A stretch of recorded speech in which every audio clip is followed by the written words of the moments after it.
সালামালাইকুম সবাইকে।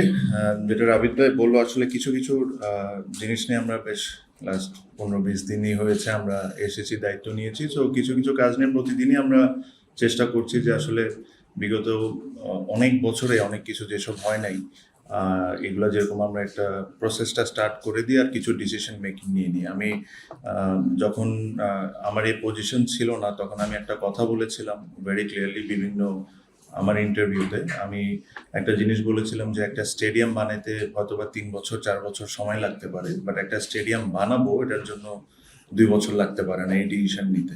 বা একটা সুইমিং পুল বানাবো এটার জন্য 1 বছর দিতে হইতে পারে, 6 মাস দিতে হইতে পারে, বাট সুইমিং পুল বানাবো এটার ডিসিশন 5 দিনেও নেওয়া যায়।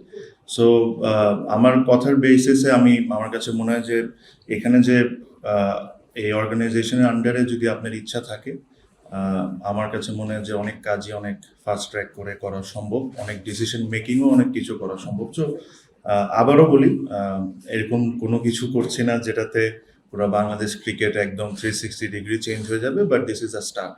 সো প্রথমে আমি বলি যে আপনারা জানেন যে আমাদের স্টেডিয়ামের স্পেশালি যেখানে স্ক্রিনটা আছে, স্কোরবোর্ডটা আছে, এখানে কোনো শেড নেই আমাদের। আর আমাদের প্রতিটা খেলায় যদি দেখেন, এখানে টিকিটের দাম থাকে সবচেয়ে কম, এখানেই দর্শক আসে সবচেয়ে বেশি। আর এই গরমে বলেন ওরা প্রচণ্ড পরিমাণ কষ্ট পায় রোদের জন্য। সো আমরা ভার্বালি সবাই এগ্রিড করে হয়েছি যেখানে আমরা একটা ক্যানোপি সেট আপ করে দিব প্রায় 27,000 স্কোয়ার ফিটের মতো। সো এটা স্ক্রিনও আপনারা দেখতে পারবেন। সো বেসিকলি এটা এরকম লাগবে দেখতে। এই একটু স্ক্রিনে দেখে দেন ছবিটা। না, এটা না, হ্যাঁ হ্যাঁ। সো এরকম পুরো অলমোস্ট 27,000 স্কোয়ার ফিটের মতো পুরো জিনিসটা এই শেডের আন্ডারে এসে যাবে। কিছুটা কিছুটা ঢাকা স্টেডিয়ামে রিসেন্টলি করা হয়েছে, ওই ধরনেরই হবে। এটা আমরা ভার্বালি সবাই এগ্রিড করেছি আর এটার প্রসেসটা আমরা শুরু করে দিয়েছি। তো আশা করি ডিউ টাইমে এই জিনিসটা আপনারা খুবই দ্রুত সময়ে আপনারা এটা দেখতে পারবেন।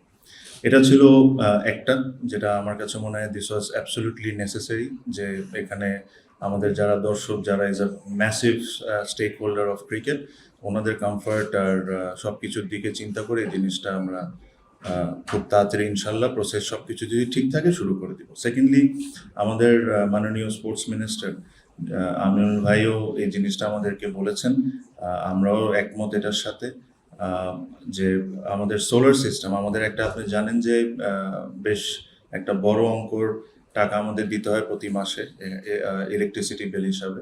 তো আমরা চেষ্টা করছি, আমরা এটা নিয়ে রেকি করছি। It is a very very initial stage.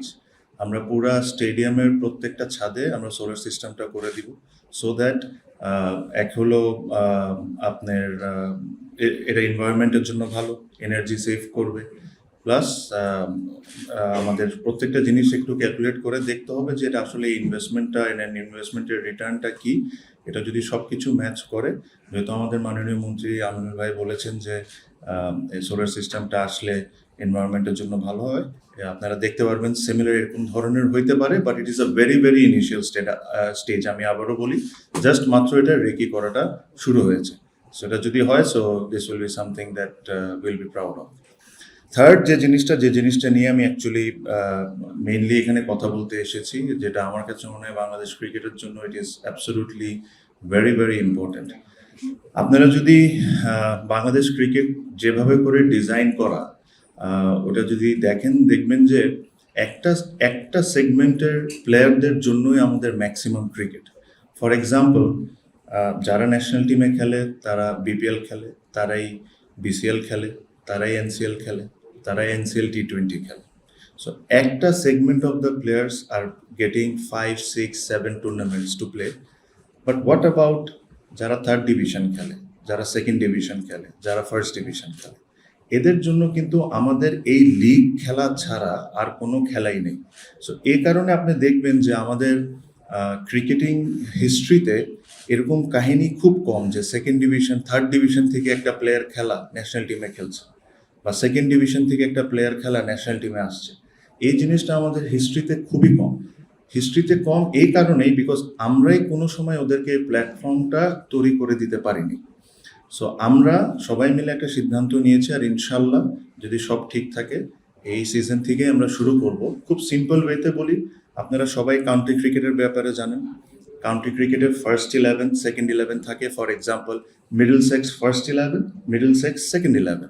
এখন থেকে এই এনসিএল যখন শুরু হবে, Chittagong will have 2 teams, first 11, second 11। Dhaka will have 2 teams, first 11, second 11। এভাবে করে প্রত্যেকটা টিমের ফার্স্ট 11, সেকেন্ড 11 থাকবে। এখন এটার বেনিফিটস কি? বেনিফিটসটা হলো, এটা জানাটা ইম্পর্টেন্ট, যে আপনাদের সাংবাদিকদের মধ্যে অনেকে ক্রিকেট খেলেছেন, আমি বুঝি বা জানি।